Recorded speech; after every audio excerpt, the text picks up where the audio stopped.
Hello weeps. இந்த attack and Titan அனிமியில் ஒரு scene வந்து பார்த்தீங்கன்னா எல்லாரையுமே செம கன்ஃபியூஸ் பண்ணியிருக்கோம். இதை மாங்கால படித்து பார்த்தினாலுமே அவ்வளோ கன்ஃபியூஸாக இருக்கும்.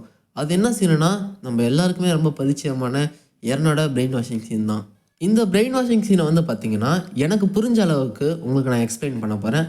நீங்கள் பார்த்துருக்கிறது யூப் டிவி சேனலுக்கு புதுசாக இருந்தால் மறக்காமல் நம்ம சேனலை ஃபாலோ பண்ணிக்கோங்க. அப்போ தான் நம்ம போகிற கண்டென்ட்லாம் உங்களை வந்து சேரும். வாங்க வீப்ஸ், டைம் மிஸ் பண்ணாமல் வீடியோக்குள்ளே போயிடலாம்.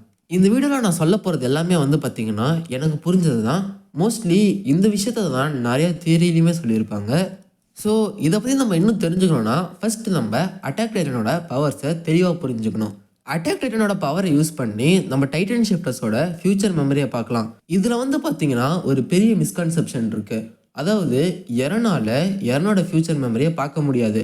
ஆனால் எரன் க்ரூகராலேயோ இல்லை கிரீஷாவாலேயோ எரனோட ஃபியூச்சர் மெமரியை பார்க்க முடியும். ஸோ இவங்க மெமரிக்குள்ளே போயிட்டு எரனால் அவனோட ஃப்யூச்சரை ஈஸியாகவே ஆக்சஸ் பண்ண முடியும். ஆனால் ஸ்டார்டிங்கில் நிறைய பேர் வந்து பார்த்திங்கன்னா எரனால் அவனோட ஃப்யூச்சர் மெமரியை அவனாலே பார்க்க முடியும்னு நினச்சிட்டு இருப்போம். பட் அது வந்து பார்த்திங்கன்னா சுத்தமாகவே தப்பு. வேற ஒருத்தர் பார்த்த எரனோட ஃப்யூச்சர் மெமரியை தான் எரனால் ஆக்சஸ் பண்ண முடியும். கிரீஷாவால் பார்க்கக்கூடிய எரனோட மெமரி எல்லாமே ஃப்யூச்சர் எரன் வந்து எந்த மெமரியை வந்து மற்றவங்க பார்க்கணுன்னு அவன் அலாட் பண்ணி வச்சுருக்கானோ அந்த மெமரியை மட்டும்தான் கிரீஷாவால் பார்த்துருக்க முடியும். ஸோ இந்த விஷயத்தினால தான் கிரீஷா வந்து பார்த்திங்கன்னா எரனோட ஃபேமிலிக்கு ஏதோ ஆபத்து வந்திருக்குன்னு பார்த்துருப்பான். பட் ஆனால் காரில் செத்து பண்ண விஷயம் எதுவுமே கிரீஷாவுக்கு தெரிஞ்சிருக்காது. நெக்ஸ்ட்டு நம்ம அந்த சீனில் என்ன நடந்துச்சுன்னு சொல்லிட்டு கிளியராக பார்க்கலாம். ஃபர்ஸ்ட்டு வால்ஸ் உடஞ்ச அன்னைக்கு கிரீஷா வந்து பார்த்திங்கன்னா ரீஸ் ஃபேமிலி இருந்த கிறிஸ்டல் கேவுக்கு வெளியே இருந்திருப்பாரு. அந்த இடத்துல கிரீஷா வந்து எரனோட மெமரிஸ் மூலயமா ஜீக்கை பார்த்துருப்பாரு. கிரீஷாவும் சரி ஜீக்கும் சரி ரெண்டு பேருமே எமோஷ்னலாக ரொம்பவே மூவ் ஆகிருப்பாங்க. இதுக்கான ரீசன் என்னென்னா ஜீக்கை பொறுத்த வரைக்கும் கிரீஷா தான் வந்து பார்த்திங்கன்னா சின்ன வயசுலேருந்தே எரனை மேனிப்புலேட் பண்ணி வளர்த்துருப்பான். இதுக்கான காரணம் வந்து பார்த்திங்கன்னா ஜீக் சின்ன பையனாக இருந்தப்போ கூட அவனை வந்து மாலிக் அகெயின்ஸ்டாக வளர்த்து அவனை சின்ன வயசுலேருந்து ஒரு மாதிரி மேனிப்புலேட் பண்ணி வச்சுருப்பாரு. இந்த ரீசன்ஸ்னால தான் எரனுமே வந்து கிரீஷாவால் மேனிப்புலேட் ஆகிருக்கான்னு நம்பி ஜீக் வந்து எரனோட மெமரிஸ்குள்ளே போயிட்டு ஃபுல்லாக அந்த பிரெயின் வாஷிங்கை தடுக்க எப்படியா ட்ரை பண்ணுன்னு பார்ப்பான். பட் ஆனால் எரனோட மெமரிஸை போய் பார்த்தா தான் தெரியும் ஜீக்கை வந்து கிரீஷா கம்ப்ளீட்டாக டிஃப்ரெண்ட்டாக வளர்த்துருப்பான். பட் அந்த ஃப்ளிப் சைடு வந்து பார்த்திங்கன்னா கிரீஷா வந்து எரன் கூட ரொம்பவே பாசமாக இருந்திருப்பான். ஜீக் கூட சுத்தமாக டைம் ஸ்பெண்ட் பண்ணியிருக்க மாட்டான். ஆனால் எரன் கூட அவ்வளோ ஜாலியாக சிரித்து பேசி விளையாண்டு டைம் ஸ்பெண்ட் பண்ணியிருப்பான். இந்த இடத்துல தான் ஜீக்கு வந்து பார்த்திங்கன்னா கிரீஷா ஒன்றும் எரனை மேனிப்புலேட் பண்ணல. பட் ஆக்சுவலாக எரன் தான் கிரீஷாவை மேனிப்புலேட் பண்ணியிருக்கான்னு சொல்லிட்டு புரியும். இதே டைமில் தான் கிரீஷா வந்து எரனோட ஃப்யூச்சர் மெமரிஸை பார்ப்பான். அந்த மெமரிஸில் டைட்டன்ஸ் மூலயமா வால் உடைக்கப்பட்டிருக்குது. அப்புறமா எரனோட வீடு ஃபுல்லாக டிஸ்ட்ராய் இருக்கிறது எல்லாத்தையுமே அவனால் பார்த்துருக்க முடியும். அது கூடவே கார்ல வந்து ஹெல்ப்புக்கு அழுவதையுமே கிரீஷா பார்த்துருப்பான். பட் ஆனால் எரன் வந்து அதோட அந்த மெமரி ஸ்டாப் பண்ணியிருப்பான்.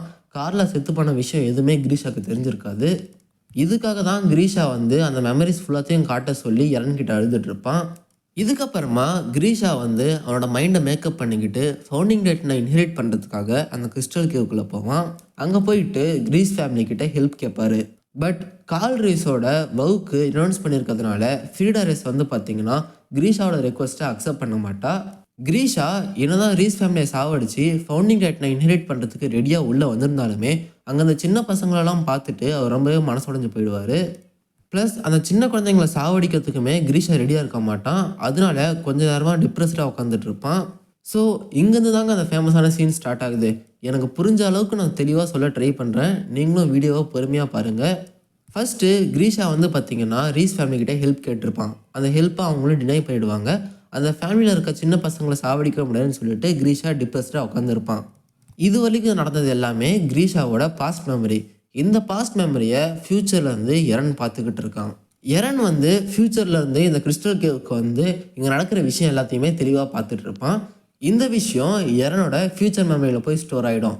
ஸோ கிரீஷா வந்து அவனோட ஃப்யூச்சர் மெமரி இன்ஹெரிட்டன்ஸ் பவரை யூஸ் பண்ணி எரனோட இந்த மெமரியை பார்ப்பான். இந்த சீக்வன்ஸை நம்மளுக்கு அனிமியில் பார்க்க எரனும் கிரீஷாவும் பக்கத்தில் இருக்க மாதிரி இருக்கும். பட் அது இல்லை. கிரீஷா மட்டும் தனியாக உட்காந்துட்டு இருப்பான். அவன் தனியாக உட்காந்துட்டு இருக்க அந்த டைமில் எரனோட ஃப்யூச்சர் மெமரியை அவன் ஆக்சஸ் பண்ணியிருப்பான். அந்த ஃப்யூச்சர் மெமரிஸில் எரன் வந்து டட்டாக்கே, அதாவது கீப் மூவிங் ஃபார்வர்ட் இல்லைனா ஃபைட் இப்படி சொல்லியிருப்பான். இந்த விஷயத்த வந்து பார்த்திங்கன்னா பாஸ்டில் இருக்க கிரீஷா ஃப்யூச்சரில் இருக்க எரன் மெமரிஸில் பார்த்துருப்பான். இந்த விஷயம் எல்லாத்தையும் கிரீஷா பார்த்ததுனால நம்மளோட மிஷன் இன்னும் முடியல, நம்ம செய்ய வேண்டிய வேலை இன்னும் நிறையா இருக்குன்னு சொல்லிட்டு தான் ரீஸ் ஃபேமிலியை சாவடிக்கவே ரெடி ஆவான். அதுக்கப்புறம் என்ன, ரீஸ் ஃபேமிலியை சாவடித்து ஃபவுண்டிங் டைட்டனையும் இன்ஹெரிட் பண்ணிடுவான். இந்த இடத்துல எரன் எவ்வளோ பெரிய மாஸ்டர் மைண்டுன்னு சொல்லிட்டு நம்மளால புரிஞ்சுக்க முடியும். ஃபர்ஸ்ட்டு ஃபியூச்சர் எரன் வந்து பார்த்தீங்கன்னா, ஒரு பிளான் கிரியேட் பண்றான். அந்த பிளான்ல இருக்க சில பார்ட்ஸ மட்டும் கிரீஷாக்கு காட்டுறான். ஆனா, இத கிரீஷா பார்த்தா அவனால எதையுமே புரிஞ்சுக்க முடியாது. பாஸ்ட் செல்ஃப் எரன் வந்து பார்த்தீங்கன்னா, இது எல்லாத்தையுமே தெளிவா புரிஞ்சுப்பான். அதாவது இன்னும் தெளிவா சொல்லணும்னா, ஃபியூச்சர்ல இருக்க எரன், அதாவது கொஞ்சம் நல்லா மெச்சூர்டான எரன் வந்து பார்த்தீங்கன்னா, ஒரு பிளான கிரியேட் பண்ணி, அந்த பிளானு வேற யாருக்குமே புரியாது. ஆனா, அது அவனுக்கு மட்டும் தான் புரியும். இது மாரி ஒரு பிளான கிரீஷா மூலியமா அவனோட பாஸ்ட் செல்ஃப்க்கு காமிச்சிருக்கான். இந்த பிளான பாஸ்ட்ல இருக்க எரனுமே புரிஞ்சுகிட்டு, அதே பிளான் படி நடந்திருக்கான். இது ஆக்சுவலா வந்து பார்த்தீங்கன்னா, ஒரு பாராடாக்ஸிக்கலா தான் இருக்கும். ஏன்னா, எரனே எரனுக்கு சொன்னா, எரனுக்கு வேற யார் சொல்லியிருப்பா? இந்த பாராடாக்ஸ கொஞ்சம் நல்லாவே எக்ஸ்பிளைன் பண்ணி ஒரு வீடியோ போட்டிருக்கேன். இந்த வீடியோவ நீங்க பார்க்கணும்னா மேல ஐ ஐகான்ல இருக்கும். செட்டிங் தட் அசைட், எரன் வந்து பாராடாக்ஸிக்கலா திங்க் பண்ணி அவனோட ஸ்டோரிய லிட்டரலா அவனே எழுதியிருக்கான். இன்ஃபேக்ட் இந்த ஸ்டோரி இசையாமா கூட எழுதல, எரன் தான் எழுதியிருக்கான். இதனால தான் நெறைய பேர் வந்து பார்த்தீங்கன்னா, அனிமிவர்ஸ்லயே பெஸ்ட் எம்சி எரன் ஏகர்ன்னு சொல்லியிருப்பாங்க. அது மட்டும் இல்லாம, இந்த ஃபியூச்சர் மெமரி இன்ஹெரிட்டன்ஸ் வந்து பார்த்தீங்கன்னா, அனிமில நெறைய இடத்துல அடிபட்டுருக்கும். உதாரணத்துக்கு ஃபர்ஸ்ட் வெர்ஷன் நம்மளுக்கு காமிச்சதே எரன் க்ரூகர் வந்து சில் மிகாசான் ஆர்மின்னு சொன்னதான். இது வந்து ஆக்சுவலா கிரீஷா வந்து எரனுக்கு ஊசி போடுறப்ப சில் மிகாசான் ஆர்மின்னு சொல்லியிருப்பான். ஸோ இந்த மெமரிய தான் எரன் க்ரூகர் வந்து அப்பயே பார்த்துருப்பாரு. ஆனா, எரன் கிட்ட இருக்க விஷயமே வந்து பார்த்தீங்கன்னா, அவன் எந்த அளவுக்கு இந்த எபிலிட்டிய மாஸ்டர் பண்ணாங்கிறது தான். ஏன்னா, எரன் வந்து அவனோட பாஸ்ட் இன்ஹெரிட்டர்ஸ் அவனோட மெமரிய எந்த அளவுக்கு ஆக்சஸ் பண்ணலாங்கிறத ஃபுல்லாவே லிமிட் பண்ணி வச்சுட்டான். அதாவது எரன் அலாட் பண்ண ஒரு குறிப்பிட்ட மெமரிய தான் வந்து பார்த்தீங்கன்னா, கிரீஷாவா இருக்கட்டும், இல்ல எரன் க்ரூகரா இருக்கட்டும் 2 பேருமே ஆக்சஸ் பண்ணி பார்க்க முடியும். அந்த விஷயத்துல எரன் அலாட் பண்ண மெமரீஸ் எல்லாமே வந்து பார்த்தீங்கன்னா, ஃபுல்லா மேனிபுலேட் பண்ற மாரி மெமரீஸ் தான்.